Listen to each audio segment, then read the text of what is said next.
Hatid ng FEBC, Paaralang Bayan sa Himpapawid ang Eskwela, online paaralan para sa mga bulilit ng tahanan.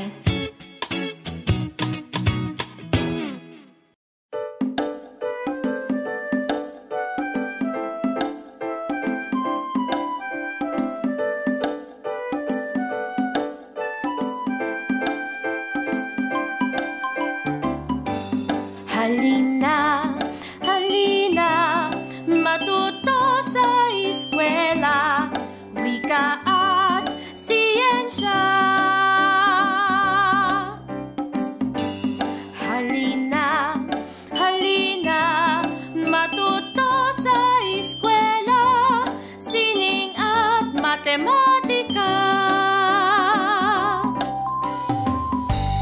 Tuklasin ang mga hiwaga ng mundong kinahaharapan. Makulay na kinabukasan, ito'y iyong makakamtan. Kakayanin natin ito, may saysay ang buhay mo. Magsikap at matuto, gamitin ang iyong talino. Halina, halina, matuto sa eskwela, wika at siyensya. Halina, halina, matuto sa eskwela, sining at matematika.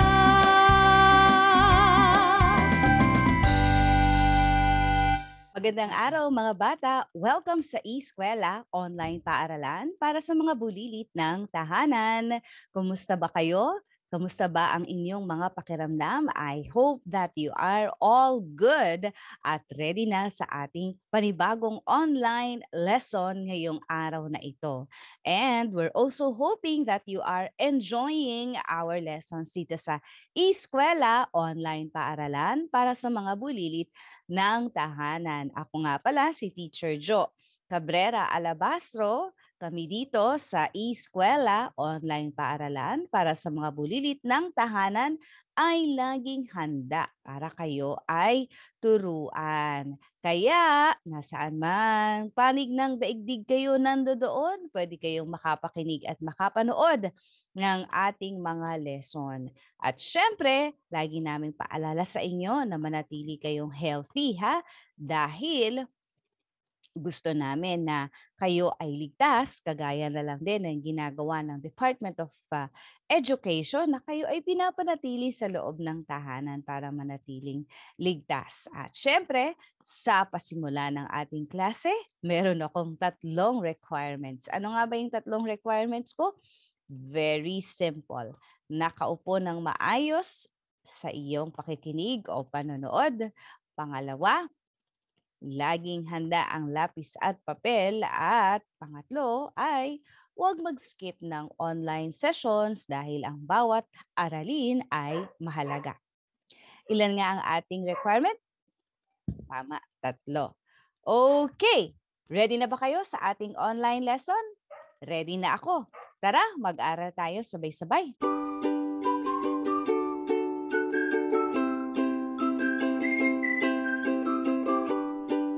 Ang ating pag-aaralan ngayon ay mga batayang impormasyon tungkol sa paaralan. Saan ka ba nag-aaral? Ano ang pangalan ng iyong paaralan? Sabihin mo nga.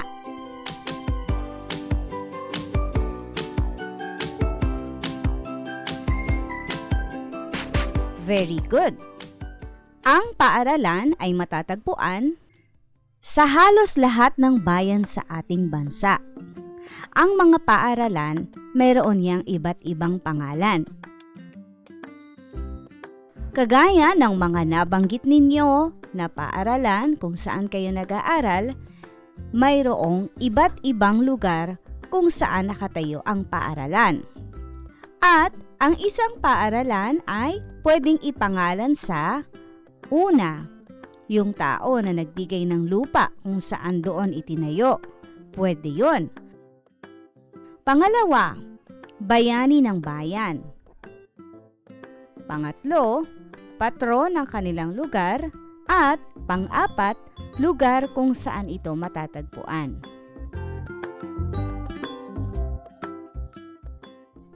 Ang tagal ng pagkatatag ng isang paaralan ay nangangahulugan lamang ng pagiging matatag nito hanggang sa kasalukuyang panahon. Meron ba sa inyo dyan na ang paaralan ninyo ay yun pa yung paaralan ng inyong mga magulang? O kaya ng lolo at lola?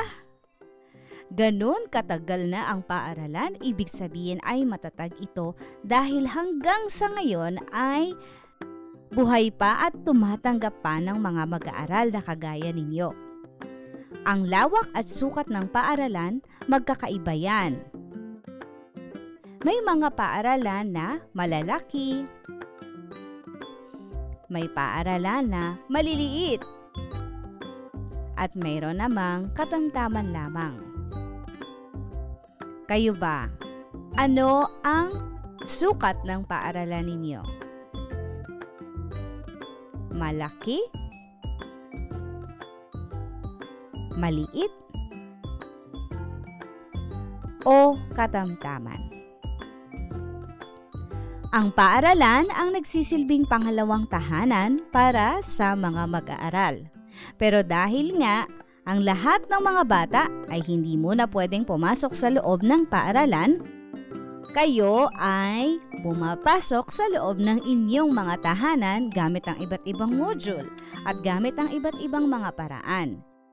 Yung iba ay online, yung iba ay module, yung iba ay online o blended ang tawag, yung iba ay sa radyo nakakapakinig kagaya ninyo o kaya naman sa telebisyon o sa internet. Sa paaralan, natututunan natin ang magbasa, magsulat, magbilang, at dito rin natin malilinang ang ating kakayahan, kaalaman, at mga angking talento na ating tinataglay. Silipin nga natin ang mga bahagi ng paaralan. Na-miss nyo na ba ang itsura ng inyong paaralan? Tamang-tama dahil ngayon meron tayong virtual tour. Itutour kayo ni Teacher Jo sa loob ng paaralan.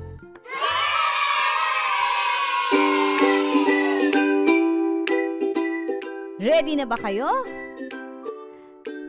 Kung gayon, tara, pumasok tayo. Ang paaralan ay binubuo ng iba't ibang bahagi. Ang unang bahagi na ating papasukin ay silid-aralan.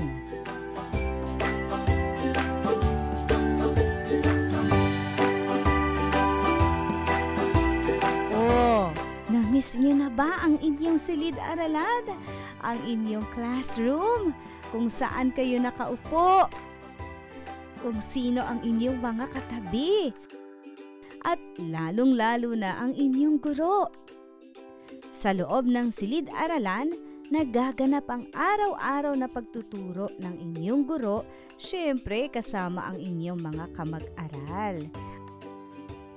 At sa loob ng silid-aralan, mayroong awitan, mayroong kwentuhan, mayroong mga aralin at lalo't higit ay dalanginan.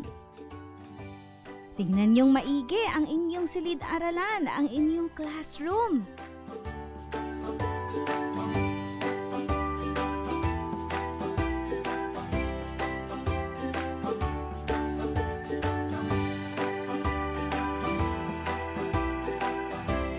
Nakakatuwang alalahanin na nakapasok kayo minsan sa loob ng silid-aralan. O tara, labas na tayo. Pupunta naman tayo sa favorite ng lahat. Ano ang favorite ng lahat?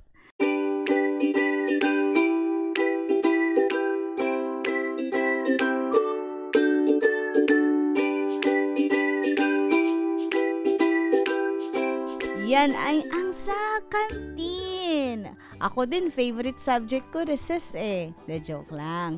Kantina.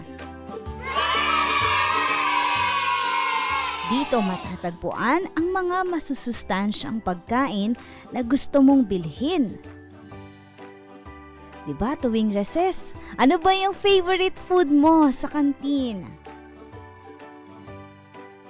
Sa loob ng kantin, mayroong sopas, may spaghetti, may lugaw, may mga tinapay, may palamig, may juice, at marami pang mga ibang pagkain. Na-miss niyo na bang mag-recess? O pagmasdang maigi ang itsura ng kantin. Wow! Ito na ang kantin at ang sarap naman mag-recess. Pero mamaya tayong magre-recess pagkatapos ng ating aralin. Dahil papasok naman tayo sa loob ng lugar kung saan kailangan tahimik. Bago tayo papasok isara muna ang bibig. At marahan na maglalakad. O paano yung marahan na paglalakad? Hindi naririnig ang tunog ng sapatos habang naglalakad. Praktisin nga natin. Very good. O tara, pasok na tayo sa silid aklatan. Ito ang silid aklatan o library. Dito makikita ang iba't ibang uri ng mga libro o aklat at babasahin na makakatulong sa iyong pag-aaral. Na-miss niyo na ba ang amoy ng library sa inyong paaralan? O ayan, pagmasdan yung maigi. Umupo tayo saglit.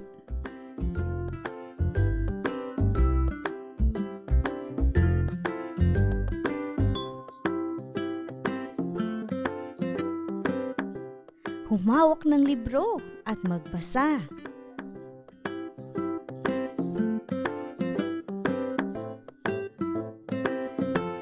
Ayan! O, halika na. Labas na tayo. Slowly and quietly lang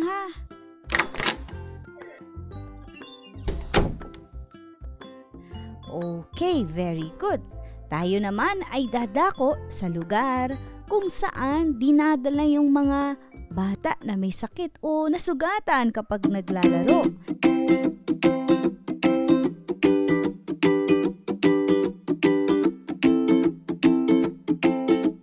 Nandoon sa lugar na ito ang doktor o kaya yung nurse na ready na magbigay ng first aid sa mag-aaral na nagkaroon ng minor accident o may sakit o kaya ay nasugatan. Saang lugar yon?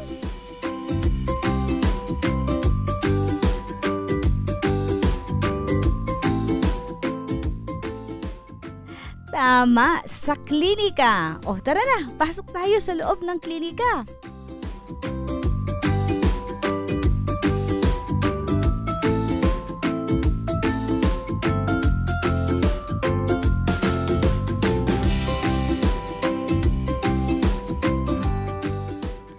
Makikita ninyo ang munting opisina ng nurse. Ang lamesa kung saan mayroong upuan sa harapan at doon uupo ang mag-aaral na may sakit o nasugatan. At syempre, mayroong isang bed o isang kama kung saan pwedeng mahiga ang batang mayroong sakit o kaya ang batang nasugatan para malapatan ng pangunahing lunas.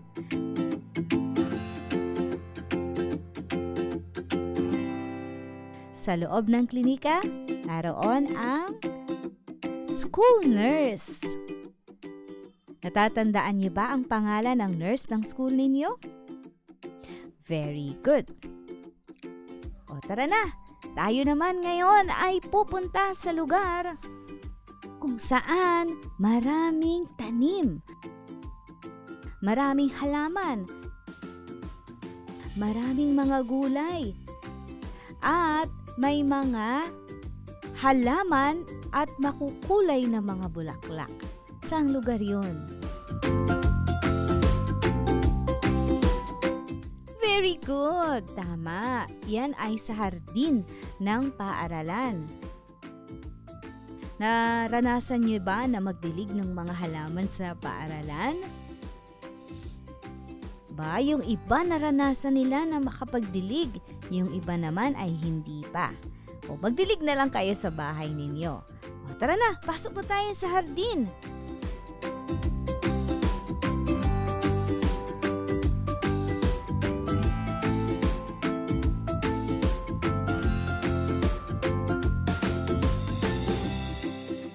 Huwag niyong hahawakan yung mga bulaklak ha. At huwag pipitasin dahil yan ay para lamang sa pagpapaganda ng paaralan.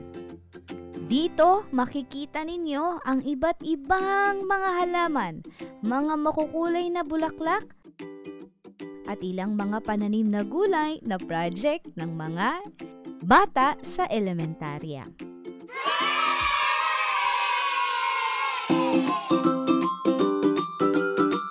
Saan-saan na nga ba tayo nakapunta sa lugar ng paaralan? Isa-isahin niya natin muli.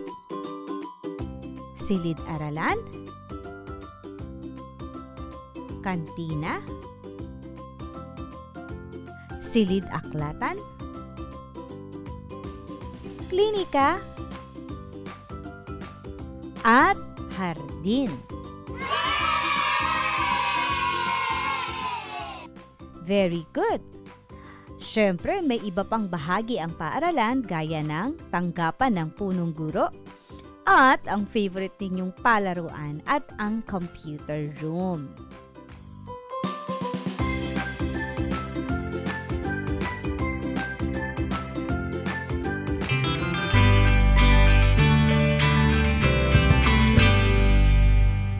Para sa ating gawaing pagkatuto, piliin ang tamang letra ng sagot at isulat sa inyong papel. Sa pagkakataong ito, dapat nakahanda na ang inyong lapis at ang papel.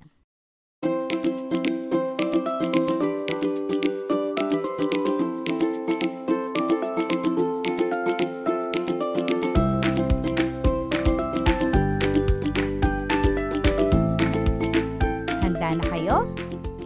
Una, ito ang lugar kung saan tinuturuan ka ng iyong guro na bumasa, bumilang at magsulat. Saan kaya yun? Letter A, paaralan, o letter B, palayan? Letter A, paaralan, o letter B, palayan?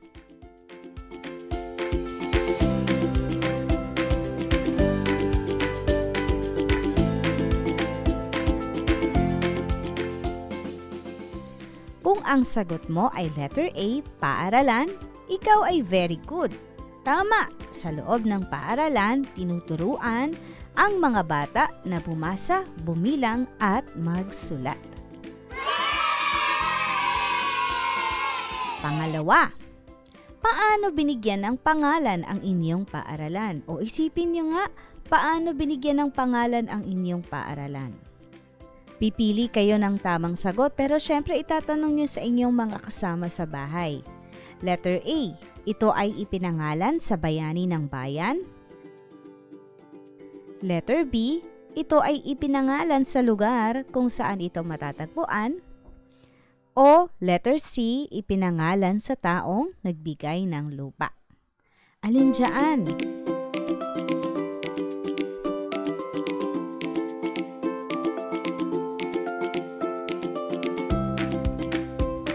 Siyempre, ang sagot ay depende kung paano binigyan ng pangalan ang inyong paaralan.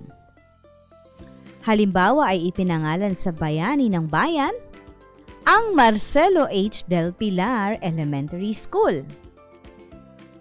Kung ito naman ay ipinangalan sa lugar kung saan ito matatagpuan, halimbawa na lamang ay ang Barangka Elementary School, kung saan matatagpuan sa lugar ng Barangka.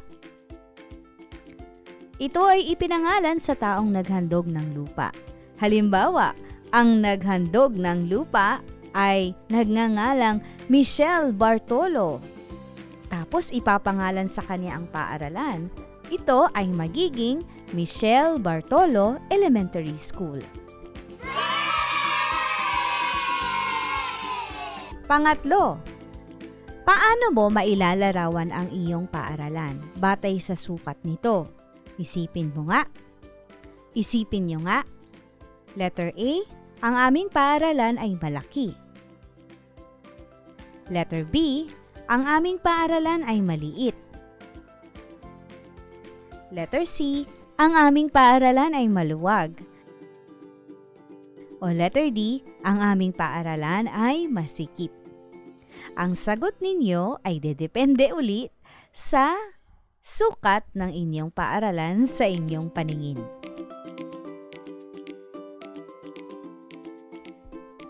Ika-4. Aling bahagi ng paaralan ang makabibili ng masasarap at masustansyang pagkain? Saan daw yun? Di ba nagpunta tayo doon? Saang bahagi ng paaralan yon? Letter A, kantina, o letter B, klinika? Letter A, kantina, o letter B, klinika?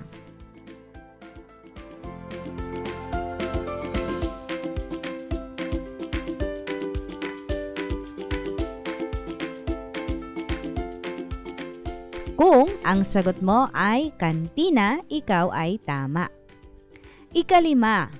Ano ang makikita sa loob ng silid-aklatan? Ano ang makikita sa loob ng silid-aklatan? Letter A, masustansyang pagkain, o letter B, mga aklat? Letter A, masustansyang pagkain, o letter B, mga aklat?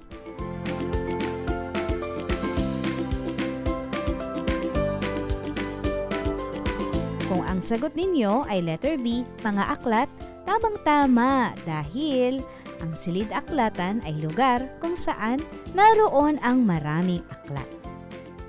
Very good!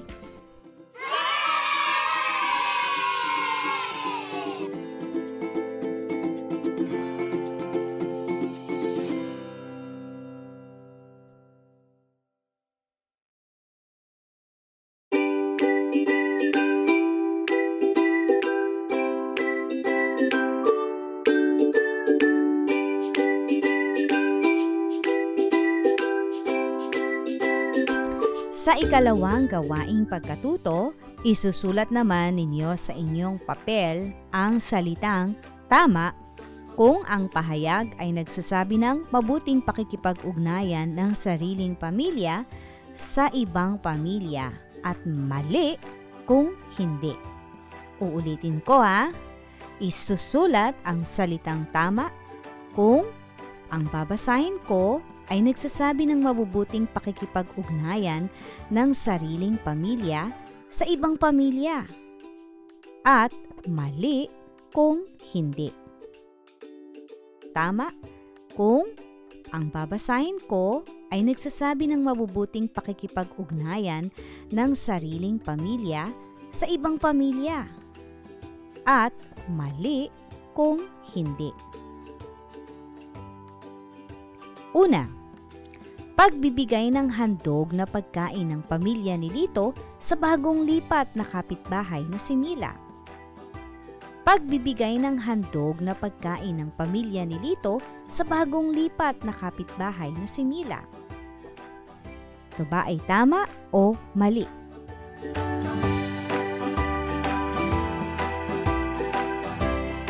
Ang tamang sagot ay tama dahil ang pagbibigay ng pagkain, lalong-lalo na sa bagong lipat na kapitbahay, ay isang mabuting gawain.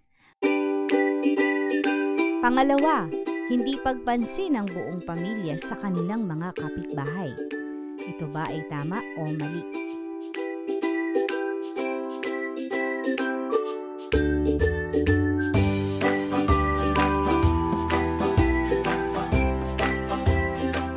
Tamang sagot ay mali. Mahalaga na nagkakasundo ang bawat mga magkakapitbahay. Pangatlo, pagpapaabot ng tulong ng pamilya ni Nita sa mga kabarangay na nasalanta ng bagyo. Pagpapaabot ng tulong ng pamilya ni Nita sa mga kabarangay na nasalanta ng bagyo. Ito ba ay tama o mali?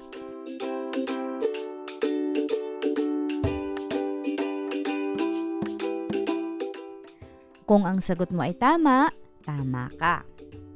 Ika-4, pakikipag-away sa mga kapitbahay na nagkakasiyahan. Pakikipag-away sa mga kapitbahay na nagkakasiyahan. Tama ba o mali?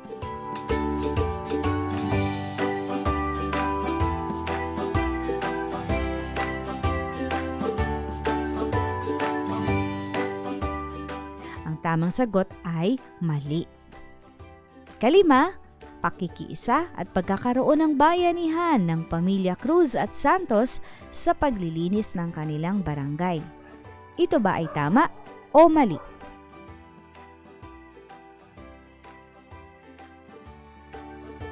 Kung ang sagot mo ay tama, ikaw ay tama.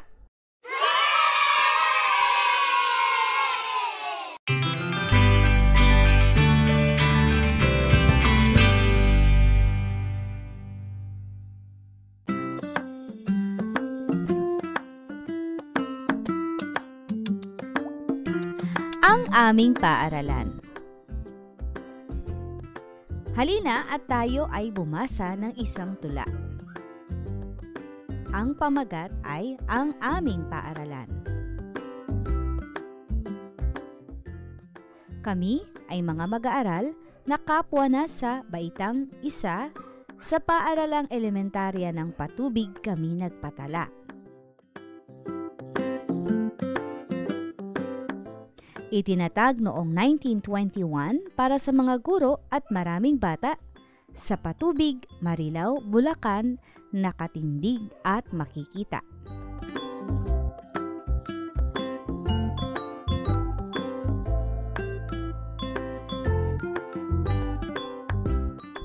Isang maliit na paaralan kung lawak at sukat ang pag-uusapan. Mga gusali ay konkreto at may maayos na tanggapan. Dakilang paaralan ang tawag ng karamihan. Magandang ugali at kaisipan ay nahubog sa paaralan.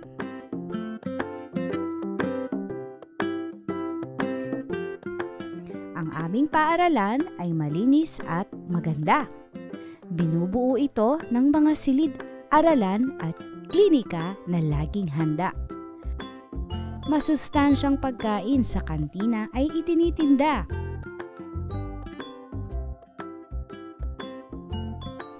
Silid-aralan, silid-aklatan at hardin ay tunay na kahali-halina.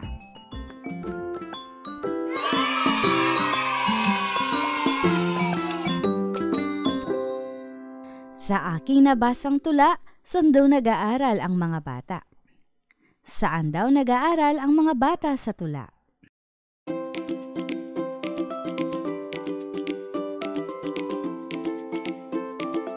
Ang pangalan ng paaralan ay Paaralang Elementarya ng Patubig.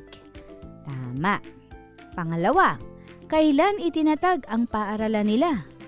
Kailan itinatag ang paaralan nila?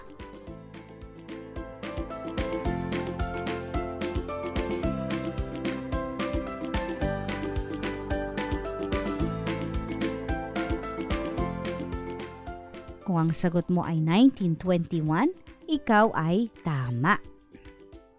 Saan matatagpuan ang paaralan daw ng mga bata? Saan matatagpuan ang paaralan ng mga bata?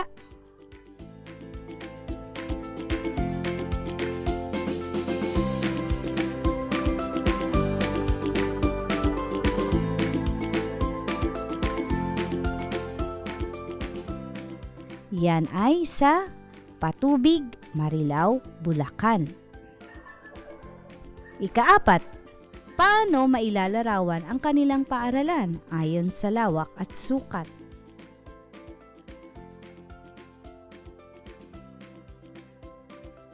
Ang kanilang paaralan ay maliit. Ano ang bahaging bumubuo sa kanilang paaralan? Ano ang mga bahaging bumubuo sa kanilang paaralan? Ano yung mga lugar na makikita sa loob ng paaralan?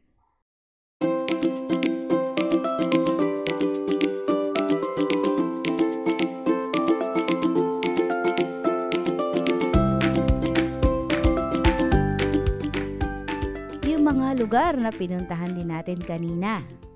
Tama, silid-aklatan, klinika, kantina, silid-aralan, klinika, kantina, silid-aklatan at hardin. Sa ating gawaing pagkatuto, sasabihin ko ang clue, kayo naman ang magsusulat kung ano itong aking idinidescribe o aking inilalarawan. Saang lugar ito? Una, dito makabibili ng mga masustansyang pagkain sa loob ng paaralan. Dito makabibili ng mga sustansyang pagkain sa loob ng paaralan. Saang lugar ito? Kung ang sagot mo ay kantina, very good ka. Pangalawa, dito kayo tinuturuan ng inyong guro araw-araw. Dito kayo tinuturuan ng inyong guro araw-araw. Saan lugar ito? Silid-aralan. Very good. Ikatlo, dito matatagpuan ang mga aklat at iba pang babasahin. Dito matatagpuan ang mga aklat at iba pang babasahin. Saan kaya ito? Tama. Yan ay sa silid-aklatan. Ikaapat, ito ay nagbibigay ng serbisyo na naghahatid ng pangunang lunas sa mga mag-aaral na may sakit at nasugatan. Sang lugar daw yun? Naghahatid ng pangunang lunas sa mga mag-aaral na may sakit at nasugatan. Walang iba kundi sa klinika. Very good. Dito, ikalima. Dito naman matatagpuan ang mga halaman at makukulay na mga bulaklak. Saan kaya yun?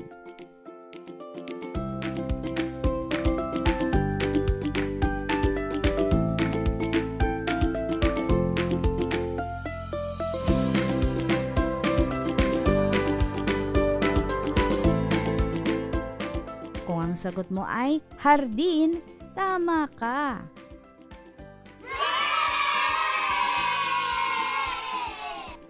Sa ating gawaing pagkatuto, babasahin ko ang mga sumusunod na pangyayari at pipiliin ninyo ang letra ng tamang sagot. Isulat ang letra ng tamang sagot sa inyong papel. Handa na ba?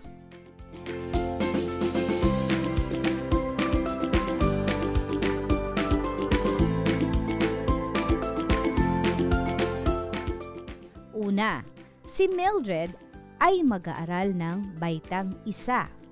Siya ay tinanong ng kaniyang ninong Alfred kung saan siya nag-aaral. Ano ang sasabihin niya? Letter A, ako po ay nag-aaral sa paaralang elementarya ng Patubig. O letter B, ito po ay itinatag noong 1921. Ako po ay nag-aaral sa paaralang elementarya ng Patubig.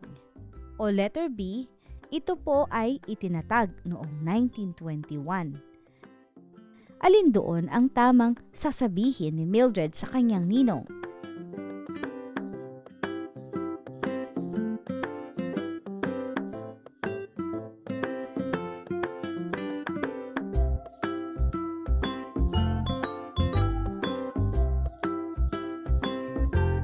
Kung ang sagot mo ay letter A, tama.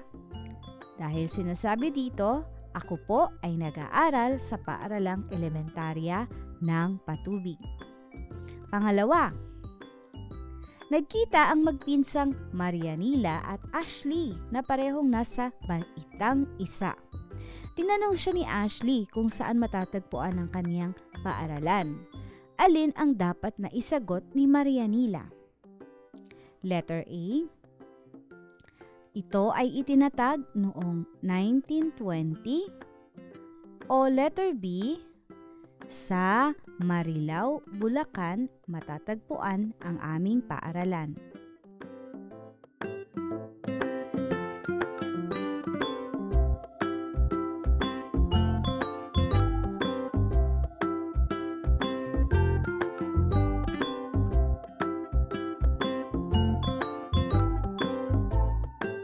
Kung ang sagot mo ay letter B, very good yun.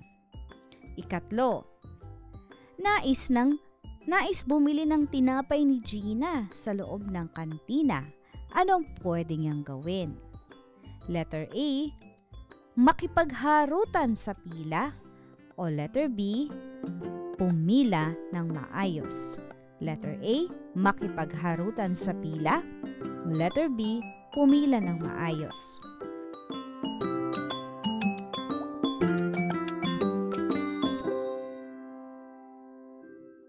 Kung ang sagot mo ay letter B, pumila ng maayos, mabuting bata ka. I'm so proud of you. Tama yan, pipila ng maayos. Number 4. Paano ang dapat na ikinilos ni Christine kung isinama siya ng kanyang mga kaibigan sa loob ng silid-aklatan para magbasa ng mga aklat tungkol sa kanilang aralin?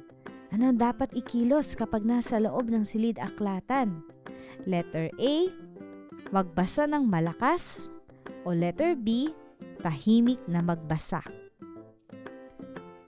Letter A, magbasa ng malakas. O letter B, tahimik na magbasa.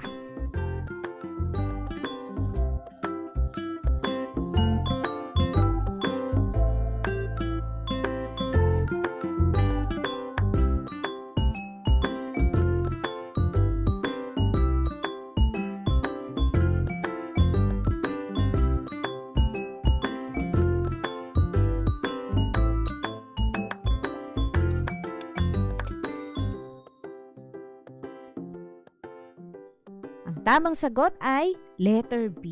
Tama, tahimik na magbasa. Di ba na nagpunta tayo sa silid-aklatan? Tahimik lang tayo na nagbasa, tahimik na naglakad, at tahimik na pumasok. Ikalima, si Leia ay nakakita ng mga makukulay na bulaklak sa hardin ng kanilang paaralan. Alin ang hindi nararapat na gawin ni Leia? Letter A, pitasin ang mga makukulay na bulaklak sa hardin ng paaralan. O letter B, iwasang tapakan ang mga halaman sa hardin ng paaralan. Letter A, pitasin ang mga makukulay na bulaklak sa hardin ng paaralan. O letter B, iwasang tapakan ang mga halaman sa hardin ng paaralan.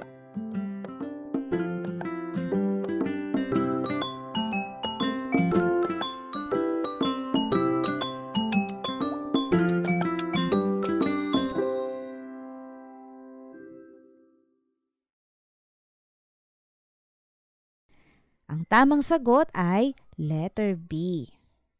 Hindi dapat aapakan ang mga halaman dahil ito ay mamamatay at masisira. Dapat na pangalagaan natin ang ating mga paaralan dahil yan ang lugar kung saan tayo natututo. Pero sa ngayon, ang ating paaralan ay ang loob ng ating tahanan. Kaya kung paano natin pinahahalagahan ang ating mga paaralan, dapat ay ganun din ang pagpapahalaga natin sa loob ng tahanan bilang ito naman ang pangalawa nating paaralan. Tama ba, kids? Very good.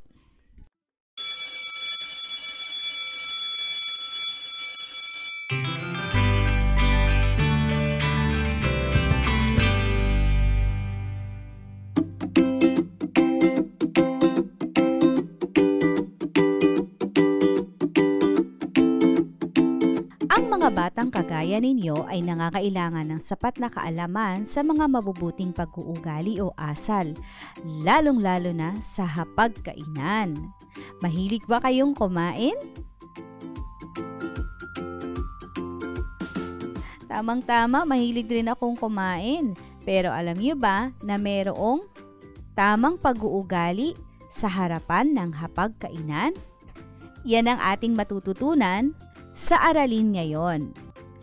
Ang mabuting pag-uugali o asal sa hapagkainan. Layunin ng module na ito na mapaunlad at mapangalagaan, lalong-lalo na ang buong kalusugan ng buong mag-anak sa pamamagitan ng wastong kaalaman at pagsunod sa mabuting pag-aasal na matututunan natin sa araw na ito. Bubuksan natin ang ating aralin sa isang pagsubok. Kunin ang inyong mga lapis at ang papel at isusulat ang titik W kung ito ay wastong pag-uugali sa hapagkainan. Titik DW naman kung di wasto o hindi wasto. Ano ang isusulat sa papel kapag wasto ang pag-uugali sa hapagkainan na aking babasahin? Letter W, tama, para sa wastong pag-uugali. Pag hindi naman wasto ang pag-uugali, anong isusulat? Tama, letter D, W. Una, naghugas ng kamay si Miko bago siya kumain. Naghugas ng kamay si Miko bago siya kumain. Ito ba ay DW o W?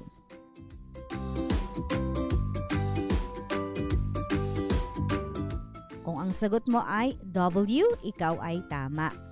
Wasto ang paghuhugas ng kamay bago kumain. Pangalawa, tumawa ng malakas si Sheena kahit puno ng pagkain ang kanyang bibig. Ito ba ay W o DW?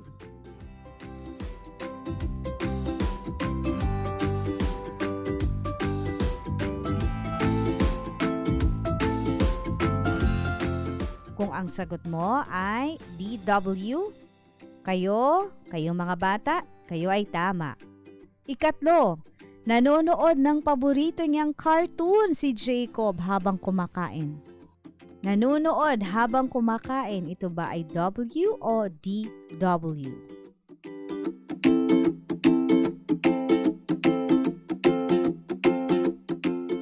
Ang tamang sagot ay DW o D wasto.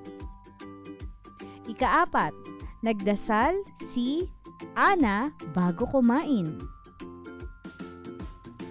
Nagdasal si Ana bago kumain. Anong sagot?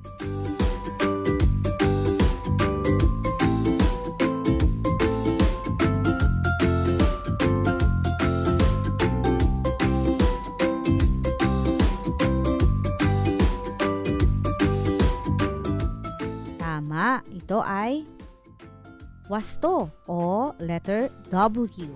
Ikalima, nginunguya ng mabuti ni Mario ang kaniyang pagkain. Nginunguya ng mabuti ni Mario ang kaniyang pagkain. Anong sagot?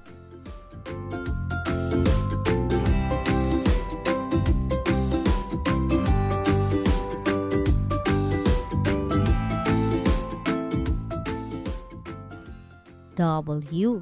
Tama, yan ay wasto. Very good, kids!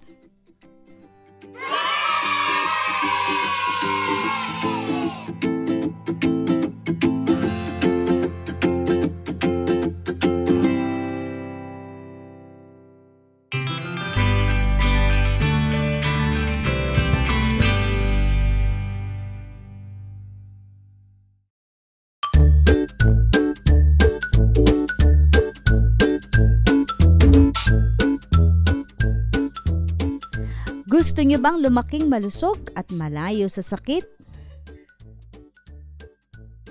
Paano niyo aalagaan ang inyong sarili para manatiling masigla at malusog? Upang tayo ay manatiling malusog at malayo sa sakit, kumain tayo ng mga masustansyang pagkain. Ano yung mga masustansyang pagkain na yon? Gulay, prutas, itlog, isda, at iba pang masustansyang pagkain. Tama. Dapat din tayong uminom ng gatas, maraming tubig, at magkaroon ng sapat na tulog araw-araw. Ano naman yung pagkain na dapat iwasan? Very good. Junk food o mga pagkain na maalat na hindi naman nakakatulong sa pangangatawan. Panatilihin nating malinis ang ating katawan sa pamamagitan ng paliligo araw-araw at madalas na paghuhugas ng kamay. Tandaan natin na ang batang malusog at malayo sa sakit ay natutupad ang pangarap sa buhay. Narito naman at aking babasahin ang kwento na pinamagatang Ang Batang si Limar na isinulat ni Lily Gold E. Gallardo.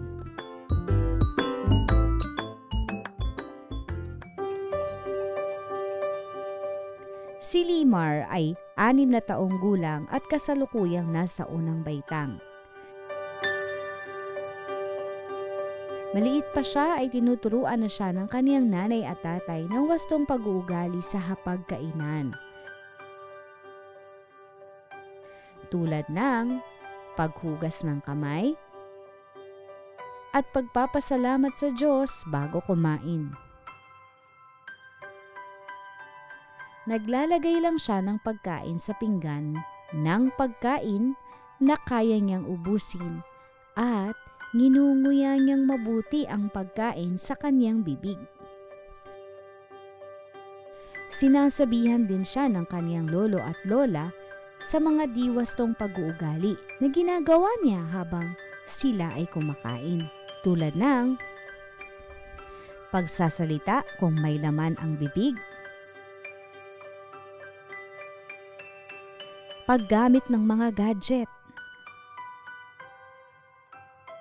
pag-ubo at pagbahing nang hindi tinatakpan ang bibig, at marami pang iba. Lahat ng itinuro sa kanya ay kanyang tinandaan at isinasabuhay. Dahil dito, siya ay lumaking malusog at may wastong pag-uugali lalo na sa hapagkainan.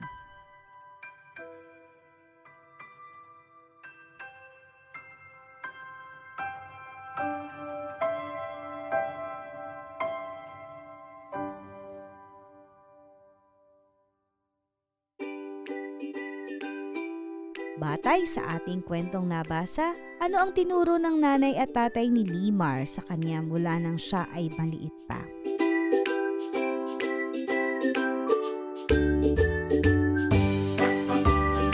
Tinuruan siya na ng wastong pag-uugali sa harap ng hapagkainan.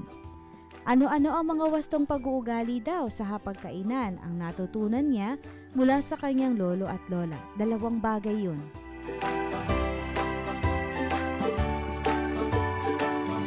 Ang paghuhugas ng kamay bago kumain, tama, at ang pananalangin bago kumain. Very good.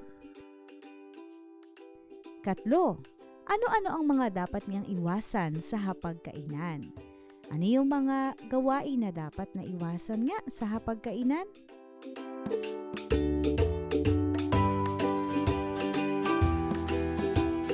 Pagtawa ng malakas, panonood, pagsasalita kung may laman ang bibig, paggamit ng gadgets, pag-ubo at pagbahing nang hindi tinatakpan ang bibig, at marami pang iba. O kayo, ano-ano mga ginagawa ninyo kapag oras ng pagkain at kayo'y nasa hapagkainan? Ano-ano ang mga wasto ninyong ginagawa? Pakinggan ko nga.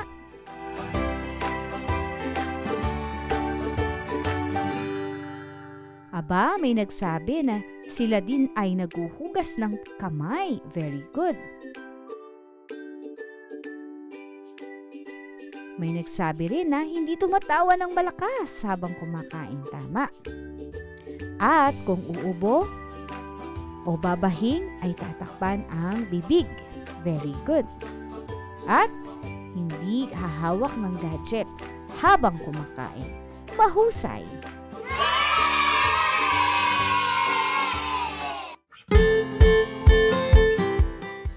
Narito ang mga wastong pag-uugali sa hapagkainan na kailangan ninyong matutunan at maisabuhay upang ang inyong pamilya ay manatiling malusog at may mabuting pag-uugali at maayos na samahan.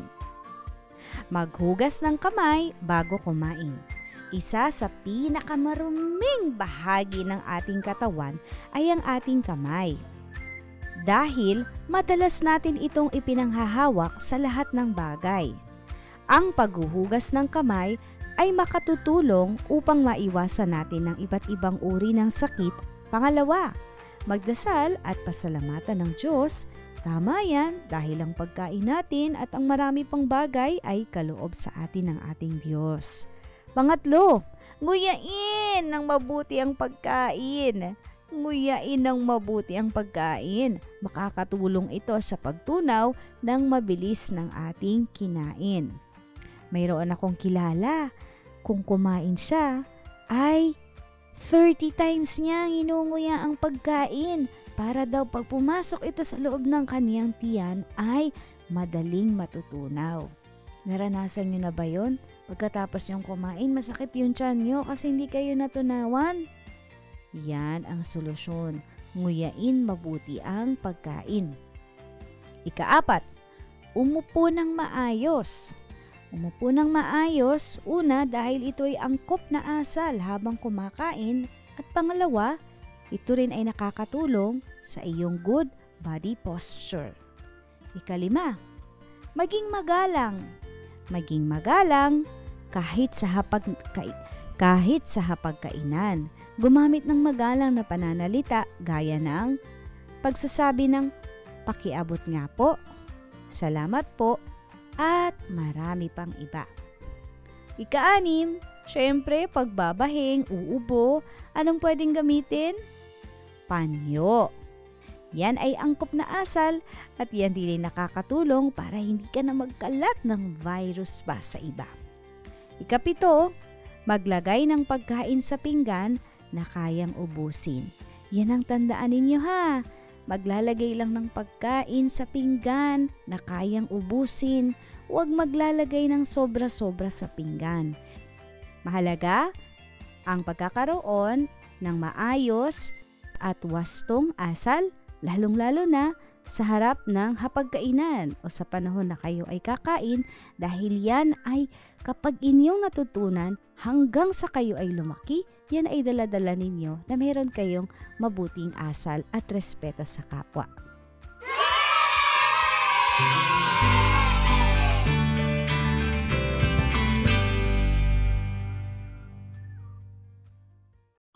Napakabilis naman ang oras. Tapos na agad ang ating e-eskwela, online paaralan para sa mga bulilit ng tahanan. But we're hoping na marami kayong natutunan mula sa ating mga lesson. O sino dito ang maraming natutunan nga? Taas ang kamay?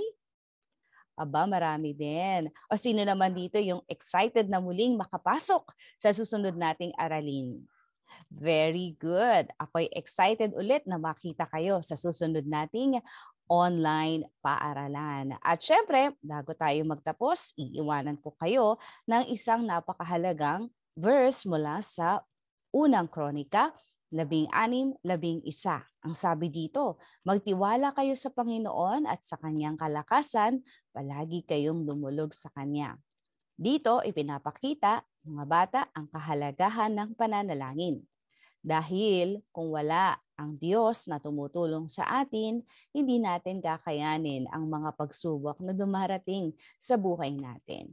Kaya habang bata pa kayo, dapat ay lagi kayong handa na manalangin at laging humingi ng tulong sa Diyos natin. Ako ang inyong kasama lagi dito sa e-eskwela, online paaralan para sa mga bulilit ng tahanan, Teacher Jo Cabrera Alabastro. May lambing lang ako kung meron kayong mga natutunan o yung mga na-appreciate sa lesson na ito. Pwede ba naming mapakinggan? Pwede bang mag-send kayo ng message sa ating mailbox sa eSkwela Online Paaralan para sa mga bulilit ng tahanan dito o kaya dito sa ating chat box mismo kung kayo ay nakakapanood ng ating program o kaya naman ay message kayo directly sa ating Facebook page sa Exemplars Academy.